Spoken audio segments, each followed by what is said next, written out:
What is up, everybody? Welcome into quarantine edition number 3 of the madness. We'll be coming to you like this probably for the foreseeable future.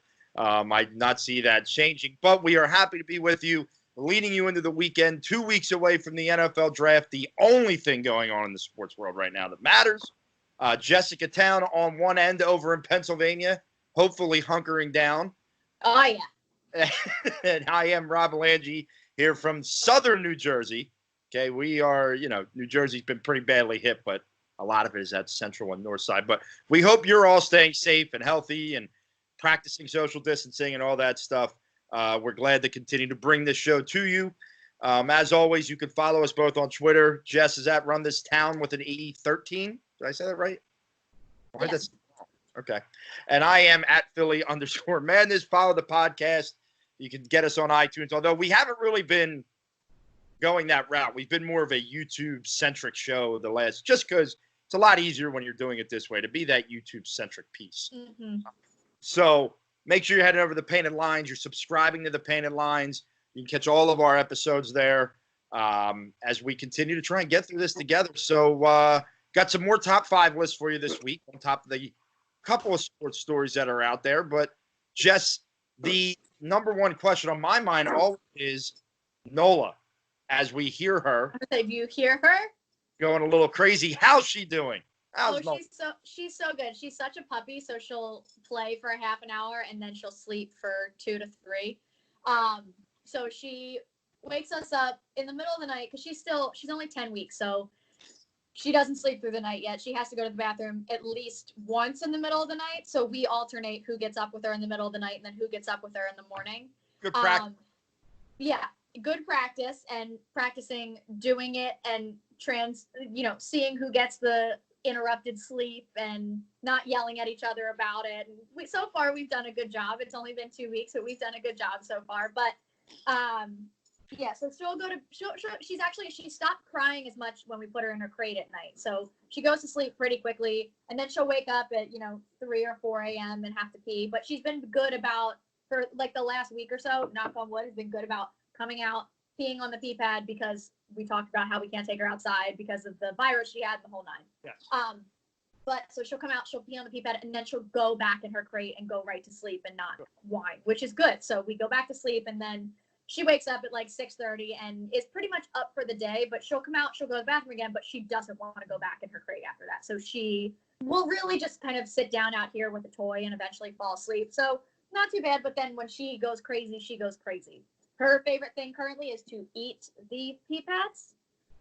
So we have trouble keeping them in one place, and they're cotton and plastic, so we don't want her to chew and swallow it. So it's a constant battle, but that we are losing.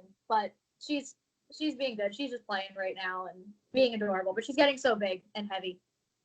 Yeah, that's what happens with dogs, kids, everything. They get bigger. Well, we were worried about her because she was sick and vomiting and everything, that she had lost. She didn't lose much weight, but when we picked her up, she was 7 pounds, 14 ounces. And then when we took her to the vet, I guess it was 2 weeks after it was a week after we picked her up, she was 7 pounds, 8 ounces. So she had lost just a little bit. So we wanted to make sure that she was eating, but she is, without a little belly on her now. She's definitely. She's in good shape. Well, that's good. Oh, yeah. No, what? Handling the quarantine well, she is. She is. She's going a little stir crazy though. She wants to go outside. Yeah. I just feel bad because we can't take her out yet. I mean, it's funny because I haven't gone stir crazy yet, like I thought I would. But then, like this morning, I texted Alyssa, who was upstairs working, and I said, "Can you give me something to do? Like anything? Like, can I clean your cabinets? Can I clean the toys? Just give me something." Mm-hmm. Because I felt like the last 2 days I've been on spring break, so I haven't done anything at all. Yeah. And I'm starting to feel like, no, this will get old quick. Like, I need to do something. So after this podcast, it's toy clean out time for me. Ooh, nice. Wait. Yeah. We cleaned after she got sick. We cleaned like crazy in here. So that's pretty much done. We can clean again, but it's a lot harder with a puppy. We've done okay. I was worried because we're just in such a tight space that it's almost impossible to like go and just be alone. and it's the two of us in here. So I was a little concerned about that, but because we have our little balcony and we have the 2 TVs set up where he'll be on his headset playing Xbox with his friends and I'll be watching whatever, doing something else, or we both have work to do when we're working and stuff. So it's actually been okay. I was a little concerned about us driving each other nuts, but it's been okay. I know I'm gonna get to a point where I'm like, I can't do this anymore, but I'm okay so far. No, so far so good. I actually decided I know how I'm gonna buy myself an Xbox One. How? I'm gonna gamble on table tennis on DraftKings. There you go. I hit 2 last night. We were up. I bet on 2. I went to bed because I didn't air till 12:30. I woke up. I hit on both bets. I think if I can win money on table tennis, that is the ultimate definition of money that's spent unwisely. Because who the hell would have ever thought you could win money on table tennis? And right now, I don't have to watch a game. Just have to log back in later, check it out, and if I make enough money to purchase an Xbox One, I'm gonna purchase an Xbox One. That's it.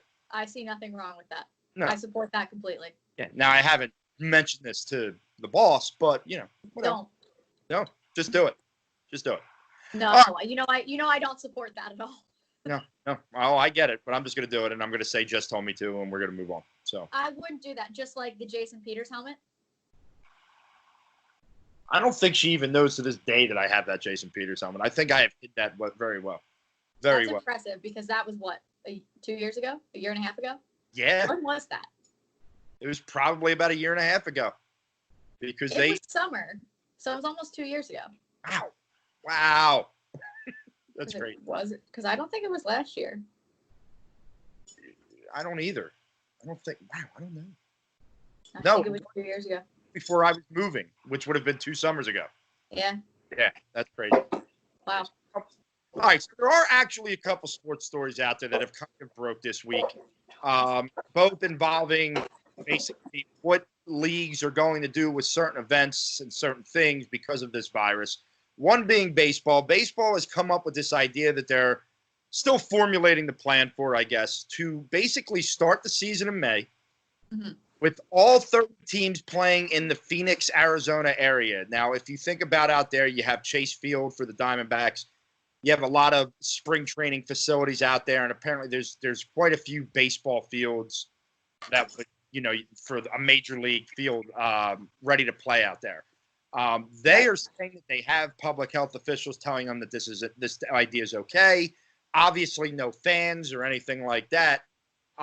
Jess, I don't know how I feel about this. I don't know if I'm like totally against or totally on board at this point. For me, my biggest thing is obviously, so I haven't talked to Sam about this yet, but one thing that immediately comes to mind for me is taking these players away from their families and keeping them away from their families for who knows how long. And especially, I think Zach Wheeler tweeted about it. His wife's pregnant. Like, she's due relatively soon, and he won't go. Like, he won't up and leave knowing that he won't be able to be there for the birth of his child. And I don't know if it's his first child or if their first child. I don't know.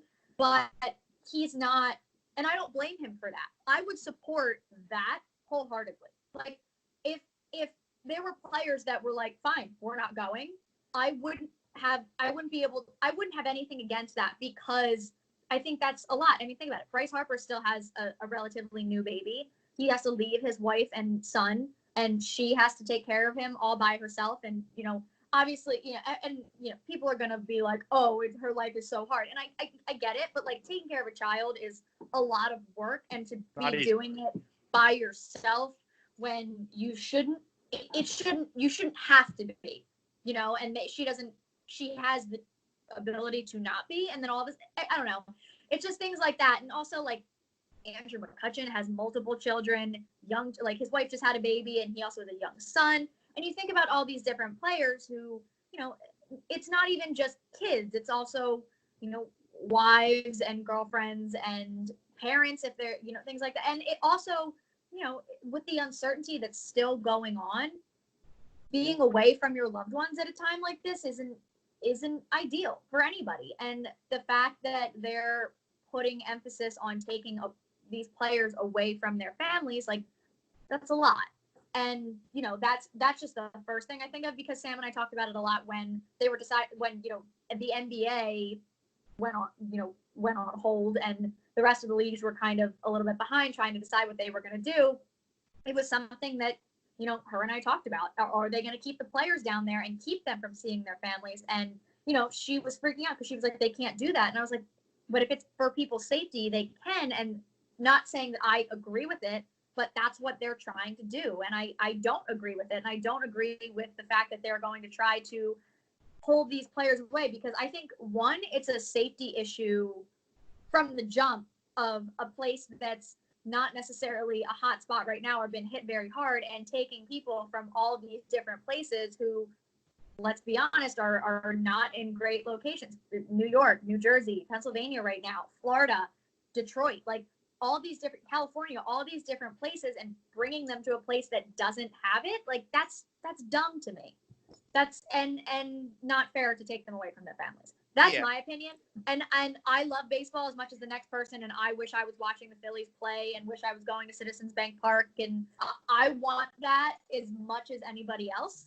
But to me, it's not worth making this situation worse and jeopardizing the players' health and taking them away from their families. I don't need baseball that badly. Right. And so I agree with everything you said. Like, what you're saying is the part of me why I lean that way. You know, which then gets me to like question, okay, so why? What is the point? It's not like there's going to be a ton of money made, right? You're not going to get any fans or anything like that. And, you know, people aren't going to, just because you're playing, it can't be a money thing for the league. You don't have the paid attendance. I guess you have TV rights and all that stuff. And that's the other thing we're not really thinking about probably is, not only are you taking the players and the coaches, you're taking all the staff away from their family. Yeah. Broadcast teams, cameramen. If you're going to air these games on TV, which I'm assuming you're doing, you're taking all these people and moving them out and sequestering them in Arizona. You know, and wasn't one of the options, like, wasn't one of the possible things that they can't all sit in the dugout together, so they were just going to place them throughout the stadium too while they played? I mean, there's so much, and I think they're trying to figure out all the logistics of it. It sounds like they really want to make this happen. Yeah. From everything we're hearing. And I don't know if part of that is because, and look, we've talked about what sports are, and sports are a deflection when there's things going wrong. And I guess the thought is that all of us need something, right? But with that said, what you say is 100% accurate. Yeah, we all need something, but at the expense of all these people who are going to be displaced from families and newborns and whatever it may be. And you know, we were talking before we came on, Jess, we got to make sure these players are healthy before you go put them all in one area. Right. Which means you got to test them, which means, are you taking tests away from the hot spots that are out there right now? So, you know, is it worth it to try and rush this thing for May? Can't you wait until June and then do a shortened season? You know, if you really want to do something like this, you know, let us get a little bit more information. You know, hopefully, like they've been talking about in New York, it may be starting to plateau a little bit. You're hoping that flattening of the curve that we've been hearing so much is going to start happening over the next month and a half as we continue to socially distance. Why don't you wait? Like, why does May have to be the start point? I don't understand why you can't wait and go in June. What's the difference of that 1 month? If you really want to do this. I think they're trying to beat any other sport back. I think they're trying to take because here's the thing. If you think about it, baseball's been, I don't want to say falling off, but you and I, you know, me personally, I can sit down and watch any football game. I can sit down and watch any basketball game. It doesn't really matter what teams are playing. I can just turn it on and watch it. And that's honestly what we've been doing a lot, is the different reruns that have been on. Obviously, we want to jump in when it's the Sixers or the Flyers or an old Phillies game or something like that. Like, we watched the Miracle of the Meadowlands Part 2 last night. It was great. It was so much fun to sit and watch that again. But I I can't say the same for, like, I can't just sit and watch any baseball game. I don't just, unless it's playoff baseball. I love playoff baseball, but I will watch every Phillies game. I don't want to just sit and watch baseball every day, all the time, no matter what team's playing. I just don't. That's my personal opinion. But I'm not the only one in the world that feels that way, and that's something that has been noticeable in baseball over the last couple years. So if they are able to get back before any other league does and capture that market, more people are going to tune in to just any game because it's all that's on and it's all that's new and it's all that's live. Yeah. If they can get back before there's any sort of basketball, hockey, I mean, the National Lacrosse League, they canceled the rest of their season. They're done. Even things like tennis, golf, all of these things that are supposed to be on right now and aren't, if baseball is the only thing that's putting out current material and new material and live material, people are going to want to watch that. And especially if there's some weird quirks involved because of this whole situation, people are going to be interested and they're going to be able to completely monopolize that market right now. Yeah, and I think, listen, I don't think the NBA is coming back. I think that they haven't announced anything. I just think you're going to have issues with the players because the players are going to say, all right, so if you come back and you go back to the regular season and you play X amount of games, well, now we're playing in August. If you come back and say you're going right into the playoffs, well, the players are going to say, well, wait a minute, none of us have been training. How are we going to just go play playoff basketball now? You've heard a couple of them already complain about that. I think it is just a matter of time before the NBA and the NHL say, hey, listen, this season's done. I think that's what's coming. For baseball and for down the line a little bit, but for football, it's a little bit different because their seasons haven't started yet. Mm-hmm. So they're looking for any way to get a season started, and it's the next season, whereas this was the 2019-2020 NBA NHL season. These are the 2020 seasons. Right. So I think you're right on that. I think you got to wait. I just don't think now is the right time to push this through when there's still too much unknown. Now, I'm not saying by June we're going to have everything figured out, but I hope as numbers start to look at ever so slightly more promising, that with a few more weeks, another month of this social distancing, we get a little bit more information. This antibody test that they're talking about is going to prove huge whenever that can come about. So I don't know. I would hold off, really. But then again, like I'm talking as, like you were saying, as not a huge baseball fan. So it's not like this huge thing to me. Like I'm sitting here already thinking about what if football tells me they're not playing? Like I will be tragically devastated. Yeah. I don't even know the term, but I just made it up. Tragically devastated. That's exact, but it's accurate. Yeah. But with baseball, I'm like, don't rush it back, whatever. Whereas, like, if this was football and we were there, I feel like there'd be part of me because I'm a diehard football fan going, oh, no, they got to get back on the field. I understand, but they got to get back on the field. I know that I'm a human. But I feel that way about, like, I feel that in my heart about the Sixers. Like, that's how I'm thinking about basketball. And I know some people were like, oh, well, we didn't want to see any more of the Sixers anyway.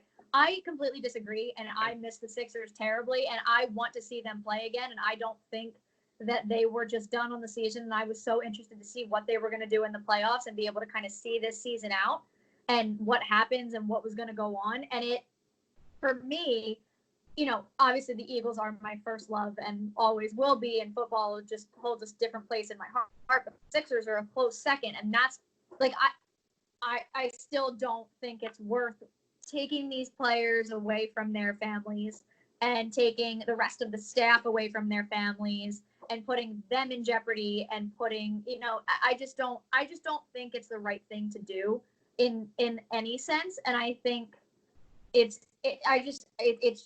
not worth it. And that's, know, but did you see that there was something that came out today that said Rudy Gobert and Donovan Mitchell's relationship is not salvageable?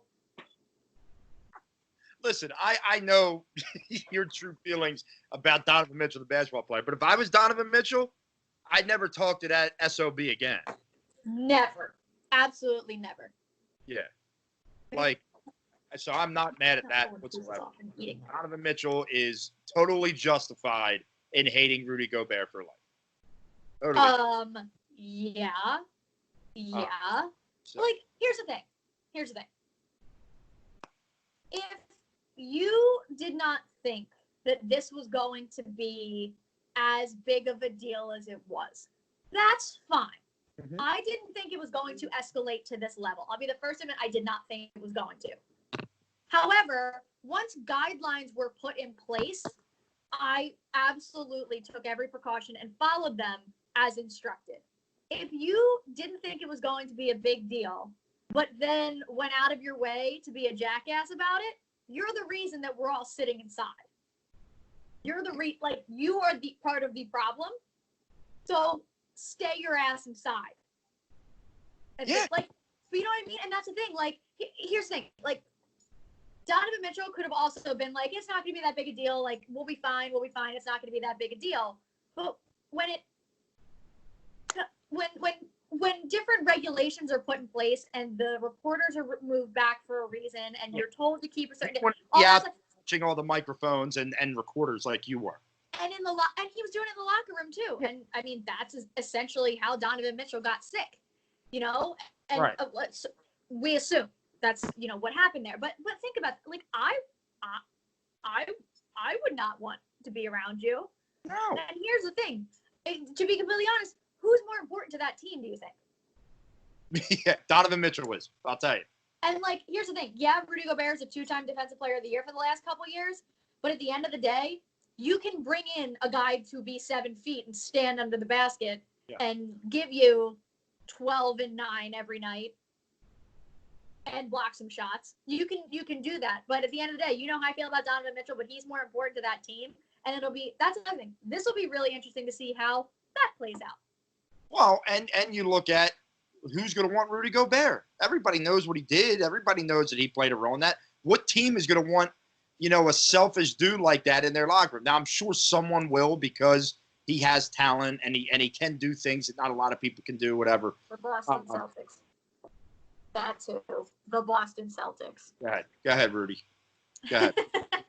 but in all seriousness, I mean, it's the same thing. Like, and then after he did that, and then, to me, then coming out and trying to be supportive of the different efforts and things, it just seems fake. And it seems fake in the same way that Josh Harris is now trying to partner with different things to do all. It just seems like you made a mistake and that's what you've done. So now everything you do from here on out, it seems like a giant PR stunt and it's wildly forced and it doesn't matter.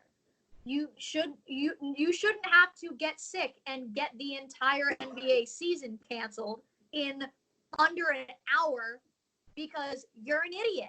Now, Granted, it still would have eventually gotten canceled. It would have happened anyway, but because it happened in such a these were the guidelines. Then the video of Rudy Gobert came out, and then 2 days later, maybe, we get the notifications that the Thunder Jazz game is delayed. And then all of a sudden they're asked to leave. Then it comes out that Rudy Gobert tests positive for coronavirus.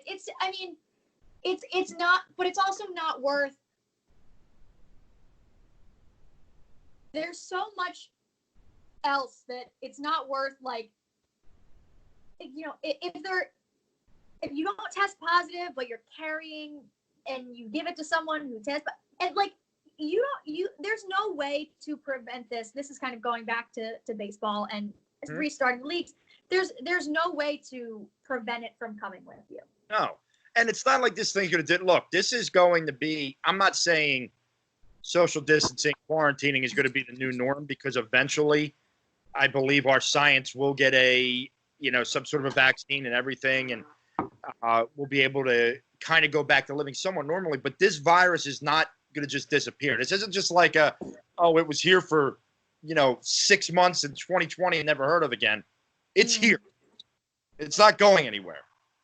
And we have to take, as people, the proper precautions. All of us and these sports leagues do. And, look, I know I hope that by September and by the time the NFL is trying to get back, that we at least have a better hold on this thing, that we can get back to at least some sort of thing. But that doesn't mean you rush it and just get in a league because, like you said, baseball is trying to almost monopolize the market. It comes off as selfish. It does come off as a little bit selfish from Major League Baseball.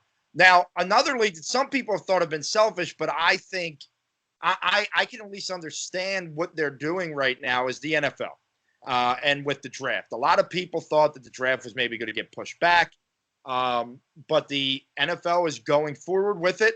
They've made the necessary plans. They are going into this, what they're calling a virtual draft. It's going to be very basic. It's going to be similar to what many of our fantasy drafts are, right? You know, it's going to be a fantasy football draft. That's what it is. Draft. Now, some of the players are going to be in a room. They're all going to be in a chat room so they can talk to them as they're being picked. I think they said it was 58 players. I think you're going to be able to see them and see their reactions, which won't be the big parties of 100 people. It's going to be maybe 3 or 4 people in a room. You hope. Yeah, you hope. But I can understand the NFL wanting to go forward with this because at this point, what you have is you have a lot of these young kids who their futures are on the line with this draft. And I know that you can push it off and you can wait and all that stuff. But you've come up with a way, I think, to do this in a safe manner. I don't believe like they're making the NFL, the coaches, the owners are making this huge deal about not being in the same room together. And I understand it changes things and God forbid there's technical issues and all that stuff. But what can't you talk about this way that you could talk about in the same room? You could still watch film. You could still, yes, you can't get players in your building and meet them. You can't do physicals on players. I get all of that. But it is going to change the draft, but I'm okay with this. I don't know about you, Jess. I am okay with this going forward from the virtual standpoint. I'm okay with this because it's something. And it's something that's not rushing things and putting people in danger. Yeah. I just think that the biggest problem with this whole thing is everything's done too late. Everything wants to continue to go on as normal, and then we get behind it and we're trying to make up for what we screwed up instead of staying ahead of things. Like, for example, Pennsylvania right now, when this whole thing started, there was a school in the area that was the first to close because they had, someone tested positive. But then the other schools in the surrounding areas, the different teachers didn't have childcare, so that they didn't think that they would have enough teachers to staff schools, so they closed schools down. So all these schools in Pennsylvania were mainly closed down, not because of positive cases. Mm-hmm. So that, again, trying to get ahead of it. Now, obviously, the cases are still growing and people are trying to take precautions. But, Pennsylvania just announced yesterday, our governor just said schools closed for the rest of the year. And I think that's the right decision because it's now there's no pressure on, teachers and parents and everyone to be like, okay, well, now is the time. When are we going to get our next update? Right. What are we going to do? Everyone knows what's going on.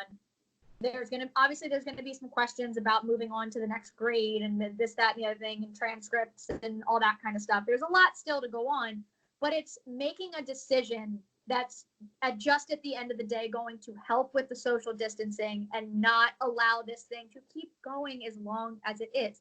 This is a way to keep the draft where it is, to still give us those 3 days of stuff to talk about, something exciting in the sports world, still give us all of that and still function as normal in the best way possible while still keeping everybody safe. I have no problem with it. I don't understand why people do have a problem with it. They're just ones that like to be miserable all the time and be mad at everything. Like, if anything, I think the biggest thing with this current social distancing time period and people kind of being stuck inside and everything, it needs to teach people how to appreciate the small joys in life, the small little things, like just taking a walk outside to enjoy the outside and not just being able to slow down and see what you really appreciate. And one of those things that we can all agree we really appreciate is sports and having sports in our lives. So just shut up and accept what's going on. This is what's happening right now. And we're still getting to see the draft. The draft is still happening. It's just a little bit different, but it's necessary to keep people safe. And you're still getting to watch the draft. Stop complaining. Well, and for me, I don't understand why the team. I mean, to me, you're sounding, not you, the teams are sounding very like, I don't know, like stuck up, snobbish. Like, listen, you guys are watching film, you're discussing it, and in the year 2020, we can host podcasts from different states over a computer. You know, you can do all. I understand being in the same room and this and lag time and all, but this is something that it keeps your league on track. Where hopefully, if this thing gets controlled, you're still on track for the season. You're not going to have any off-season stuff. You probably will have a shortened later training camp, I would assume, if you're even going to have one. So just go forward with it. Like, and here's the thing, right? So as I'm talking to you, Tua Tagovailoa posted a video of a workout yesterday. So all right, we don't know what he's physically, but if you watch this guy work out, you can get a feel for how he's doing, how he's feeling, how that injury is. So it's not, I don't think it's as much of a crapshoot as some teams are trying to make it sound like it's going to be. It's not. In fact, it allows. We talked about this last week, and I talked about it with Sam. It's going to expose the absolute hell out of some GMs. It's also going to allow other GMs not to get cute and overthink and outsmart themselves, Howie, and just go with your gut. Look what's here. Here's what you got. Here's the film. Here's what they can do. Strengths and weaknesses. Have at it. It's much more cut and dry. Don't try to it makes it harder to overthink and try to outsmart yourself. And I'm not just talking about Howie, obviously, that's, but, I feel like that's part of it. It'll be interesting to see. Like, I think there'll be less surprises because of it.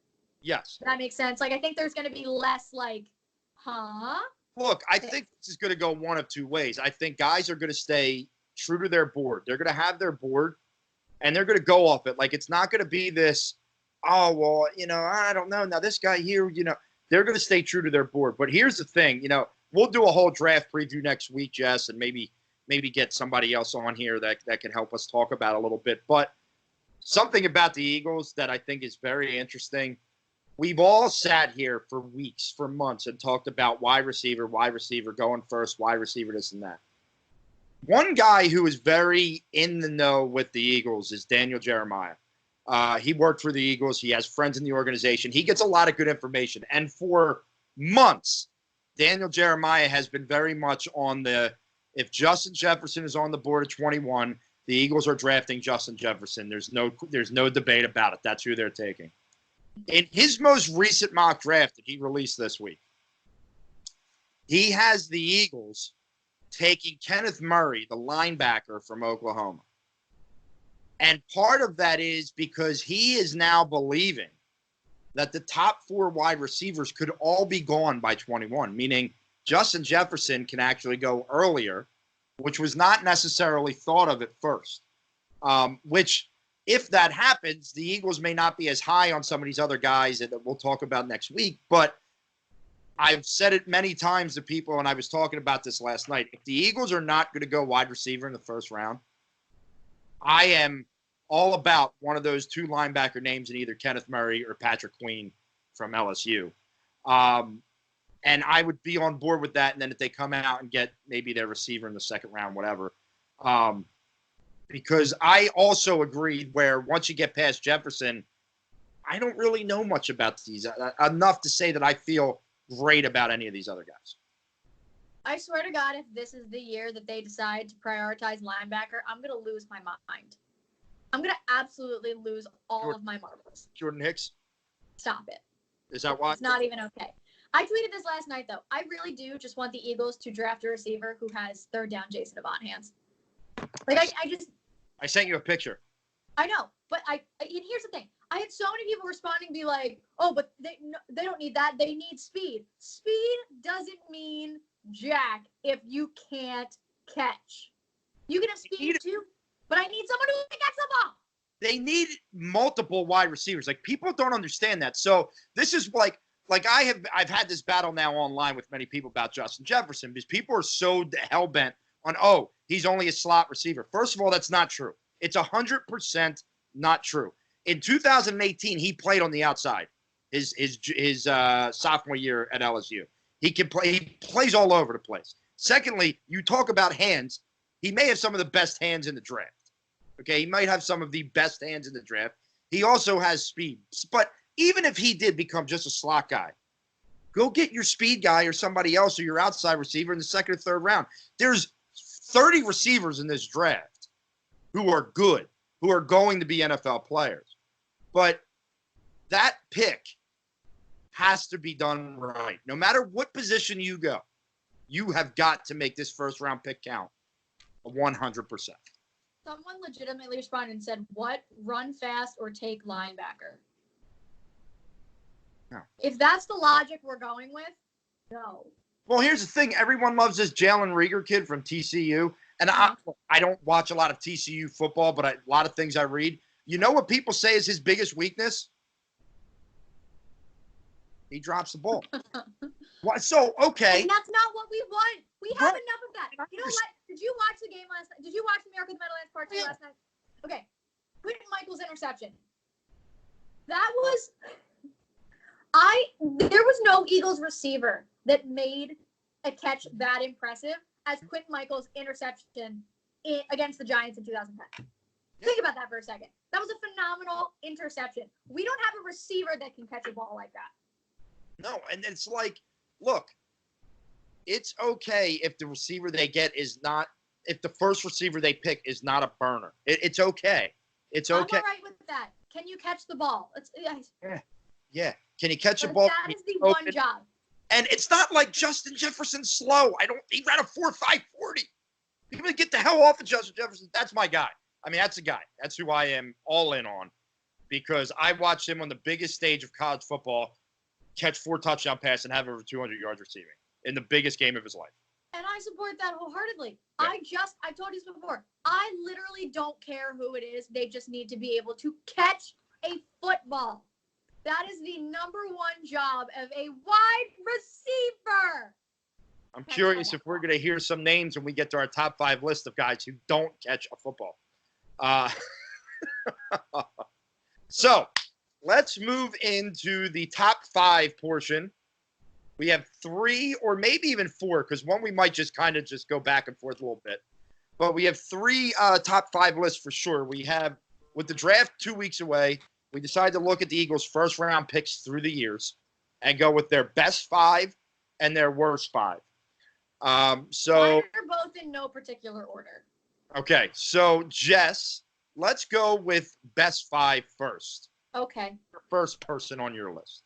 The first one, so I'll start with my honorable mention because I have 5, and then my honorable mention is Jeremy Maclin. Now, he's only my honorable mention because we didn't get to see everything he had to offer because Chip Kelly. Yeah. So, I have 5 honorable mentions with you, but Macklin's one of them. It's hard because there are some guys that, like, for example, I wasn't going to put him on the top 5 list because it was so long ago, but one of the greatest Eagles in the history of the Eagles was Chuck Bednarik, and he was the first-round pick in 1949. I didn't put him on the list because of how far back it was, but, so I gave him an honorable mention. I thought we were doing the last 20 years. No, remember we said once it was first round, there were no rules? When did you say that? I've only been alive for 24 years, so. Joe must be infuriated with you. I feel like this happens every week now. I don't know what's going on with me, to be completely honest. But no, like guys like Trey Thomas, I put as honorable mention. Guys like Corey Simon, I put Carson as honorable mention. And the reason I didn't put him on my list was because Carson is an unfinished product. It's an incomplete product right now. We think we have a gem. We think we have someone where eventually we're going to look at this and say it was the greatest pick the Eagles ever made in the first round. But I didn't feel right doing it yet just because of how early it is for Carson. So I left him off the list. But, Jess, go to your first name on your 5. So my first name is Donovan McNabb. And I think that's just because now, obviously, there's an interesting love-hate relationship that we all have with Donovan at this point, just based on some things. But you can't deny that was probably the right pick in 1999, and he gave us an incredible run through his career here. It sucks that it wasn't able to, end in a Super Bowl championship, and it sucks that the different stories that come out and whatever. But it was always competitive. You can't ever say that he didn't leave it all out on the field. He left it all, broken ankles, vomit, all of it out on the field. Everything. But it was a really, really good. That's what I grew up in. Like, that was that's what turned me into an Eagles fan, was watching the Eagles team that was led by Donovan McNabb and Brian Dawkins. That was the team that developed me into the Eagles fan that I am today. So to me, he's absolutely on that list. He was my number one. He was my number one pick to Dave. And the reason is, you got to think about it from many different facets. First of all, you're right. Outside of winning the Super Bowl was the golden era of Eagles football in their history. Like, it's the era that it was every year you had an opportunity to go to the Super Bowl for like 10 years. It was just that type of team. Yeah. Secondly, the entire world wanted the Eagles to draft Ricky Williams. The entire world. Andy Reid, rookie head coach, said, no, I'm not doing it. I'm drafting Don McNabb. He took heat. He got booed. It was absolutely 100% the right move there. Mm-hmm. Thirdly, when you look at that draft, which was considered a great quarterback draft, Tim Couch, Achilles Smith, Dante Culpepper, I think it's safe to say the best guy out of that was Donovan McNabb, and he wasn't ranked higher than a lot of those guys. Kid from Syracuse, wasn't sure if they're ready for the pros. So to me, Donovan McNabb is the best pick, the best first-round pick they've made. When you think about the success that came with it, yes, there wasn't a Super Bowl there. But still, what that guy did here, and I know that we have issues with him now, but it doesn't take away from the years he was here and the fun that we had. Agreed. And I remember the years before him. I remember Ty Detmer and Coy Detmer and Bubby Brister and Rodney Peete. And, God, I can't even think, it wasn't good at the quarterback position, ladies and gentlemen. It was not good. So he was my number one. But go ahead. So I do have Carson Wentz on my list, and I will tell you why. Think about, and Joe and I talked about it last night as we were watching the game that was on, mm-hmm. and how we didn't looking back at Michael Vick, that he wasn't what he was with the Falcons when he played here, but he still was. Oh, he was electrifying. In another universe compared to some of the quarterbacks that were around at that point in time, in that 2010 to 2014 time period. And watching him just run and look like he was jogging and blowing by people was electric to see. And before that, we watched Kevin Cobb. And then before that, it was the end of Donovan McNabb's time here, and it wasn't ideal. It was kind of unfortunate. We saw, so it was time for a change, and Michael Vick gave us that spark, mm-hmm. but he was never ultimately successful here. And I think drafting someone like Carson, who now, obviously, we talked about it a lot. The Super Bowl doesn't happen without Carson setting them up to go on that last little run at the end. He was sensational that year, and just the kind of person that he is, the kind of teammate that he is, the kind of leader that he is, I truthfully don't think, they could have. I mean, there's, in terms of individual teammate and just all around person, in addition to talent, I mean, there's absolutely no one better maybe in the NFL right now. Just as who he is as a person, and then being able to add the talent that he has. And, obviously he hasn't, you're absolutely right with your reasoning for why he's on your list and honorable mention. But I just think that he brings so much more additionally, which is why he was such a fantastic pick, and which is why they fought so hard to get up there to get him. And yeah. I just think that, I mean, and you just see it even now. His food truck that they're continuing to hand out meals to the homeless and doing all that stuff through this time. Like he's just phenomenal as an individual. All right, I'll go to my number 5 on my list. And my number 5 is back in 2012. With the 12th pick in the draft, the Eagles selected Fletcher Cox out of Mississippi State. And I remember being excited at the time, but I don't think we realized just how good of a player we had, that we had a perennial, all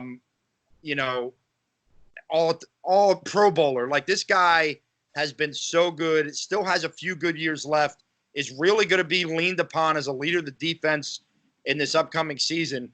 I think that was one of the ones, it hasn't happened often, but that was one of the ones they got right. I can't remember. Did they trade up a little bit for him? Were they a few picks back and trade up? I can't remember. I don't remember. I'll look that up. You keep talking. He's on my list as well. My list isn't numbered, but he's absolutely on my list as well. Yeah, I thought the Fletcher Cox pick, I mean, look, it had been a long time since we had defensive tackles to truly write home about. They had tried with guys like Mike Patterson. They had tried with guys like Broderick Bunkley, but none of them panned out. Fletcher Cox has not only panned out, but has surpassed, I think, what most of us thought, when we were happy that they drafted him. So he came in at number 5 for me. Absolutely. And he's, like I said, he's on my list as well. And he, who would have known that he would turn into what he is today? And just, he's so good. Oh, yeah. He's so good. And he's so fun to watch.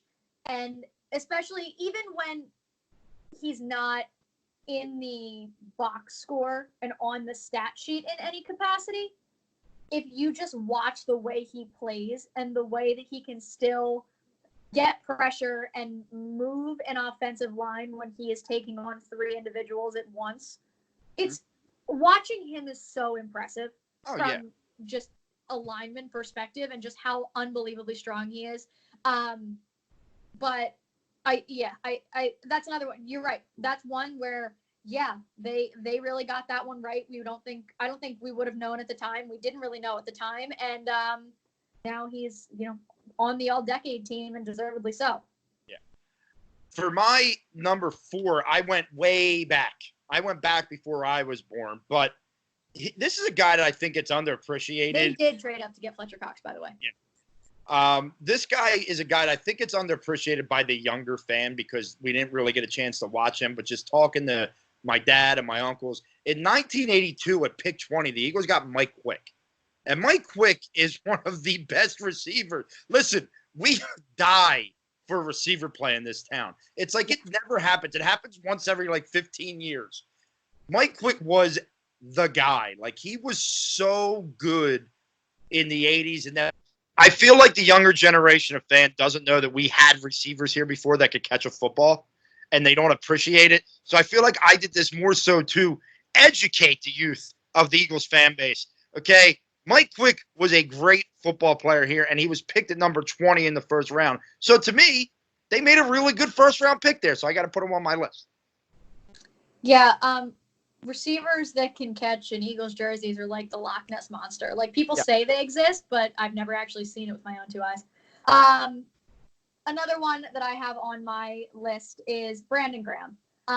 And, he's one that everybody hated the pick, and for years labeled a bust, but he kept working, kept at it, was always consistent and was okay, then kind of started to break out a little bit further. And obviously, who can forget the game-winning, essentially, strip sack of Tom Brady in the Super Bowl? He will go down in history forever because of that play. I think every time Tom Brady sees Brandon Graham's face, it's in his nightmares. And it will be that way until the end of time. Yeah. Listen, he had he got an unfair treatment by many, because Earl Thomas was on the board and the Eagles hadn't had a safety. Brian Dawkins was gone, all that kind of stuff. But it ends up being exactly what's going to happen this year when they don't draft a receiver at 21 and they take some other position that'll be good in 8 years. I have, and I'll save it for our show next week, but I have 3 or 4 names that I'm going to sit here that they don't take if they don't take a wide receiver. If it's any other name, I'm punching him in the face. Riot. Breaking Riot. quarantine to riot. Yes, riot the NovaCare Center that they're not at because they're not allowed to. Complex, yeah. All right, my number 3 goes way back to my high school graduation year. Jess was like 4 years old, probably.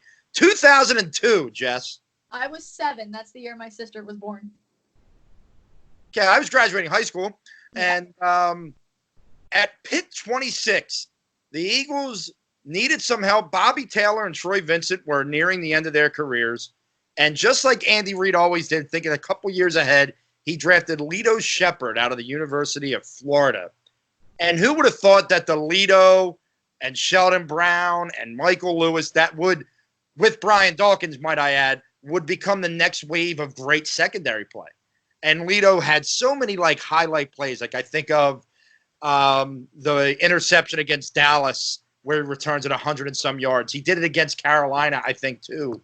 I love Lito Shepherd. He by the end, he drove you nuts. But you talk about getting this guy at the end of the first round and him being an impact player for almost 10 years for your team. It's pretty impressive, pretty special. My last one on my list is Lane Johnson. And just because, I mean, he is the best right tackle in football. And obviously, you know, the famous question remains in terms of his suspensions and when it comes to the Hall of Fame, where does that add up? Where does that go? How do people feel about that? And to me, I've always been one where I don't really think that they should get that opportunity because of that. And I think that it says a lot about Lane Johnson as a person that he has said that as well. Yes. He's come out and said that about himself, that, you know, he made those mistakes and he doesn't think he deserves that based on those mistakes he's made.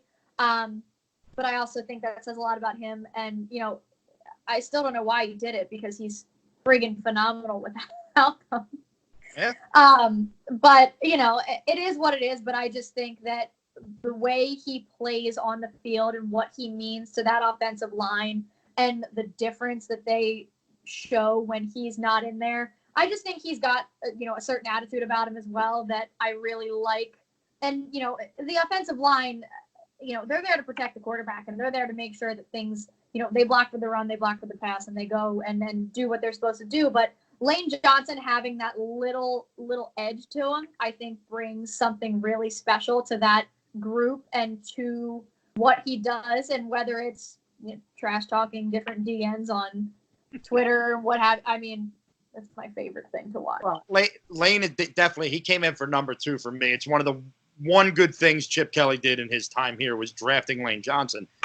And, you know, I don't know if you remember, but at the time, there was a Oregon Duck who was a defensive end who everyone was fascinated by. His name was Deion Jordan. And people were really hoping that he was going to pick him. He ended up, he wanted Lane. He wanted Lane. And he got Lane. Now, I think Deion might have went right before him. But regardless, he was never going to draft Deion Jordan. If you remember, Deion Jordan ended up getting knocked out of the league because of drug issues and everything else. Whereas Lane has, like you said, gone on to be the best tackle on the team, maybe the best right tackle in the league. And he was picked right before him because Lane was the 4th pick, if I'm not mistaken. Yeah, Deion Jordan. He was the 3rd pick. Yeah, so good for the Eagles there. Good for Chip Kelly. You gave us one thing. Chip Kelly's name's going to come up again. Chip. Chip Kelly's name's going to come up again soon. That was the 2013 draft. He's on my next list in the 2014 draft. This is also in no particular order for me. All right, why don't you give me your 5 and then I'll go with my 5. Let's do it. It's the worst first-round picks in Eagles tenure. Okay, here we go. Danny Watkins, obviously. Marcus Smith, obviously. Nelson Aguilar, for obvious reasons. Freddie Mitchell, for obvious reasons, and because Reggie Wayne was still right there. Also, the last one is the 2007 draft pick, which they did not have. They did not make because they traded it to the Dallas Cowboys. And when they finally made their first selection in 2007, they took Kevin Cobb. I remember that. I was in college. Eric Weddle, Joe Staley, Greg Olson, all these people just still there hanging out, waiting to find a home. Uh-huh. Kevin Cobb. Sure, make a deal with the devil, and then give me Kevin Cobb. Why? Well played by you. Well played by you. Why? Well played. Why? That upsets me so greatly, and it like brought it all back as I was, because I just had like the list of first round draft picks up just so I could just kind of scroll through and check it out, and I saw that and I was like, Yeah, that one hurt. I put Nelson and Freddie both in my honorable mentions list of this. I didn't put Nelson on the list because of the Super Bowl year. I said, I won't put him. He was leading wide receiver in the Super Bowl, and I it's like being a dead horse. Like I've done it over and over again. I defended him unbelievable amounts that year. He had a phenomenal 2017, spectacular plays. They don't get to the Super Bowl without him. They don't win the Super Bowl without him. But Gotcha. All right, number 5. In 1995, the Eagles were on the clock. It was the 7th pick of the draft. Warren Sapp out of Florida State is sitting there. It's wonderful. You're going to have a staple in the middle for years to come. But Mike Mamula had a hell of a combine. Mike freaking Mamula had a hell of a combine. So we're going to draft Mike Mamula. And where his career ended up being okay as an Eagle, that will always rip me apart, especially when in whatever the year was, I watched Warren Sapp beat the Eagles in the NFC Championship game, wear a Harold Carmichael jersey, or I think it was a Harold Carmichael jersey, or Reggie White jersey after the game, and I realized he should have been an Eagle the whole time. So that's that one. Number 4, in 2006, we talked about defensive tackle issues. And I was thrilled with this pick at the time. Broderick Bunkley out of Florida State. I thought this guy was a specimen. He was going to be great. And he just never panned out. I mean, it was brutal. He never panned out. Number 3, it was time to get your Michael Phelps on back in 2004 with the 16th pick of the draft when the Eagles drafted Shawn Andrews, who looked like he was going to be a freight train offensive lineman. He was a beast. And then he decided he wanted to smoke weed and do everything but be better at football. So that one ends up failing. Yeah, big weed guy. Getting this Michael Phelps on. And then 2 and 1, very similar. You know what? I had no idea where you were going with that when you said it. Oh, you remember the video? No, I remember the video. But I'm at this day and this time of life, Michael Phelps is the last person that comes to mind when I think of random athletes smoking weed. Hey, well, Michael Phelps and Shawn Andrews will forever be united in my mind. Number 2. Let's go get a Canadian firefighter who barely plays football named Danny Watkins in 2011. And we're going to play him. When there were 20 other guys you could have drafted that were going to help you that year, I didn't feel like going back and looking because it would have pissed me off. But my God. And what did he play for, 2 years? I don't even know. But I will never, ever forget that I was sitting in my house and I was making a T-shirt for our house Olympics the next day. And I was making my shirt, and I remember sitting there because I was staying up to watch, and they picked later than usual, and I was so tired and just ready to go to bed. And I remember that happened, and I was like, I stayed up for this. I was infuriated that night, almost as infuriated as I was on the night in 2014. When the Eagles traded back, and then sitting there and there's guys available and positions of need. No, we're going to get Marcus Smith out of Louisville to come in and be our defensive end, even though he played a lot of linebacker in college. Yeah, stupid. So, you said you didn't go back and look at the 2011 draft. I didn't want to be angry. Be upset. Yeah, you're going to make me upset. Do you want to know who the pick after Danny Watkins was? Would love to at this point. It was Cameron Jordan, the defensive end of the Saints. And then Mark Ingram went a little bit later. Mm-hmm. And then Cameron Hayward went a little bit later. Yeah. Great move. That was the end. Andy was on thin ice at that point anyway. And then the Marcus Smith, though, that was just an absolute abomination. And the guy thought he was like this all player, and he sucked. He absolutely sucked at everything he did. I hate Marcus Smith and Chip Kelly. Screw you, Chip. They took Cameron Jordan with the next pick. Yeah. Oh, yeah. All right. Let's get one more in before we end the show here. Okay. Which one? Top 5 activities in quarantine. Okay. So, top 5 things you think people are doing or can do that are fun, enjoyable, whatever. What do you think? Well, give me one of you. Okay, so my number 5 is cooking/baking. That must be Get fun. creative. Okay. My number 5, I have enjoyed, although I haven't done it in about a week. I need to maybe take one today. Going out and taking a walk. Just appreciating the little thing of taking a walk. It's very nice. Although today it's super windy, so I don't know if I'm going to do that. Did you get hail yesterday? Oh, we got all kinds of crap yesterday. It was horrific. The world is ending. The world is ending. Yes. My number 4 is napping. Catching up on sleep. We need to put an asterisk next to that one and say, can only do if you don't have kids. Well, you make them nap and you nap when they nap. That's obvious to me. You saw those 2 psychos last week. You think they're napping? Yeah, well, I watch my dog run around like a psychopath and she naps, so I nap when she naps. Dogs nap. These 2 kids do not nap. They could be tired as hell. That's a you problem. It is.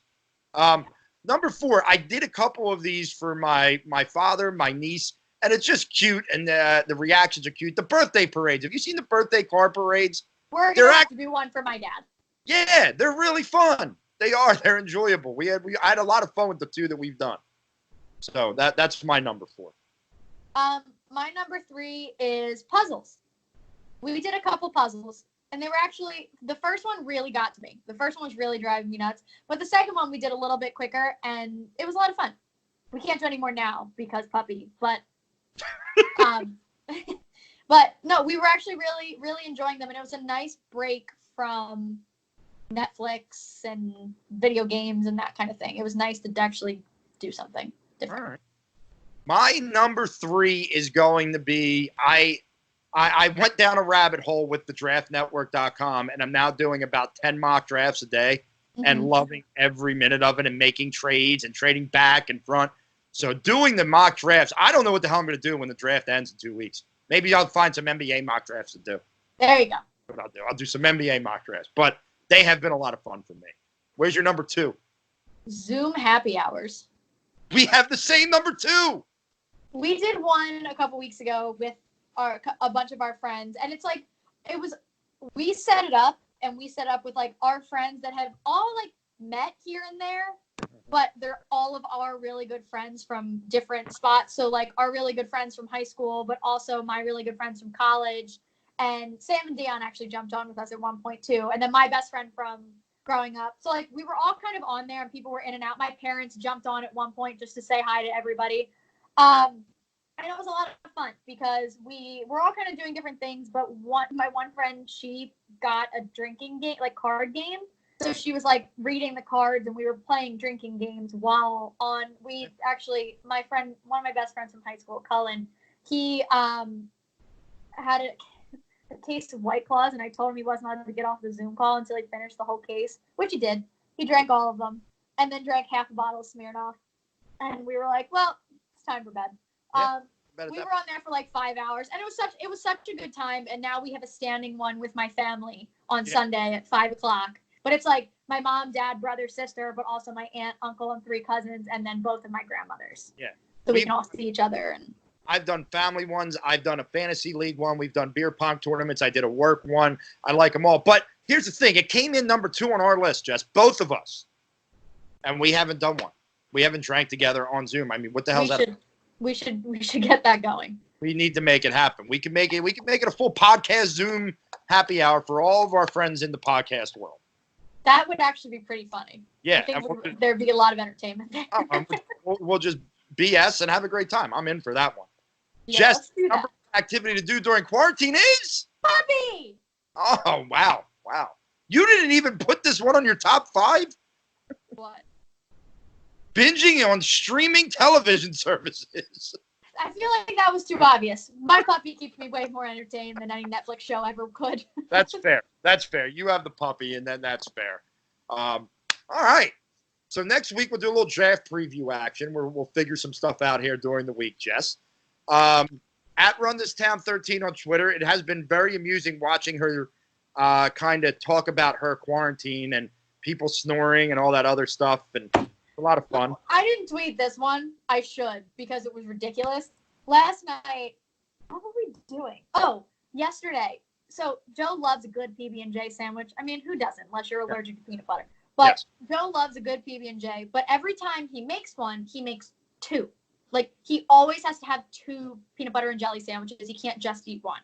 So we obviously are not going to the grocery store anytime soon. We have a loaf of bread in our pantry, and we have a loaf of bread in our freezer. We have to use, like, that has to make it through whatever. Ration. Got a ration. So every time he goes to make peanut butter and jelly, I'm like, you're having one, only one sandwich. Or he's like, can you make me one? And I said, I'm making you one singular sandwich. So yesterday he goes, I'm going to make peanut butter and jelly. And I said, okay. And he goes, can I make one, or can I make two, or do I have to make one? I said, make one. He's like, but one's not enough. Make one. You're not using all of our bread. He goes, I hate my life here, and walked away. And I was like, listen. 27 days into this is when you decide you hate your life here. You mess days. With peanut butter and jelly sandwich. You can't do it. Can't mess with peanut butter and jelly sandwich. But yeah, so follow at Run This Town 13 on Twitter. You can follow me at Philly_Madness. Make sure you're watching this podcast. Make sure you're watching Jess and Babes on Broad. Make sure you're watching the podcast I am now co-hosting over at Party on Broad. Isn't that weird? Oh my! Both I of love a good. I love Broad Street. Broad.